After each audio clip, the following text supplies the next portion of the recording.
उत्तर मतदारसंघाबद्दल बोलायचं झालं तर परवाच्या झालेल्या पोटनिवडणुकीमध्ये 2014 साली झालेल्या निवडणुकीमध्ये भारतीय जनता पार्टी शिवसेना सगळे वेगळे लढले होते. त्यावेळी काँग्रेसकडून लढलो होतो. तर आपण बघितलं भारतीय जनता पार्टी 40,000, काँग्रेस 50,000 आणि आदरणीय श्रीसागर शिवसेनेचे हे 60,000 म्हणजे या फरकानं हे होतं.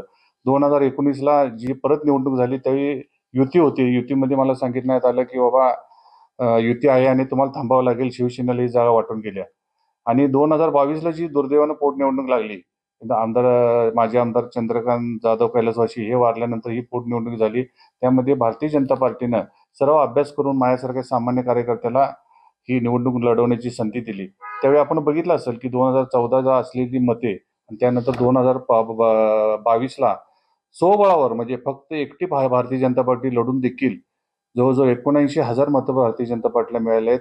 आणि गेले सलग 10-15 वर्ष मी ह्या सामाजिक कार्यामध्ये, राजकारणामध्ये मी कमी आहे, पण सामाजिक कार्यामध्ये असल्यामुळं मला लोकांनी चांगल्या पद्धतीनं रिस्पॉन्स दिला आहे.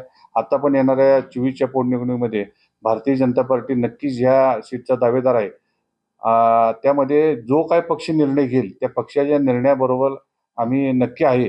पण लोकांची जी भावना आहे ती पक्षानं त्याचा विचार करावा ही आमची भावना आहे.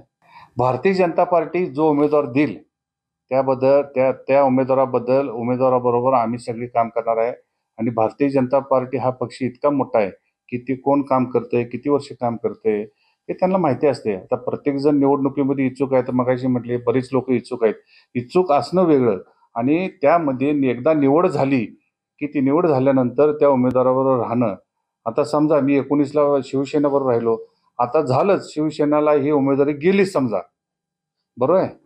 तर आम्हाला भारतीय जनता पार्टी जो काय आदेश देईल तो मान्य करावा लागेल. मला तर काही वाटत नाही. मी स्वतःचं सांगतो, मी दुसऱ्याचं काही सांगू शकत नाही. पण मी 2019 साली मला उमेदवारी मिळाले नाही म्हणून थांबलो नाही.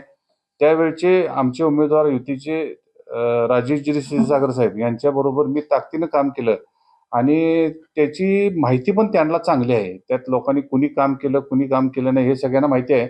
पण माझं वैयक्तिक असं मत आहे, जो काय उमेदवार पक्ष देईल त्या उमेदवाराबरोबर आपण ताकदीनं काम केलं पाहिजे आणि मी नक्की करणार आहे. आणि मला खात्री आहे की भारतीय जनता पार्टी अभ्यास करून, विचार करून उमेदवार देणार आहे. आणि त्यामुळं मी आता ह्या उमेदवारीच्या कामासाठी जोरात तयारीला लागलो आहे आणि माझ्या मनात उमेदवारीबद्दल कुठेही शंका काय मनामध्ये नाही आहे. नाही, वरिष्ठांनी विधानसभा प्रमुख ज्यावेळी आम्हाला नेमलेलं होतं त्यावेळी त्यांनी सांगितलंय की कुठेही कामामध्ये पडू नका, जनतेच्या सेवामध्ये कुठेही पडू नका, जास्तीत जास्त लोकांच्या बरोबर पोहोचा, असं वरिष्ठांनी आम्हाला ऑलरेडी सांगितलेलं आहे. म्हणून तर मला विधानसभा प्रमुख त्यावेळी त्यांनी केलेलं आहे ना. अशाच ताज्या अपडेटसाठी महासत्ता न्यूजला सबस्क्राइब करा.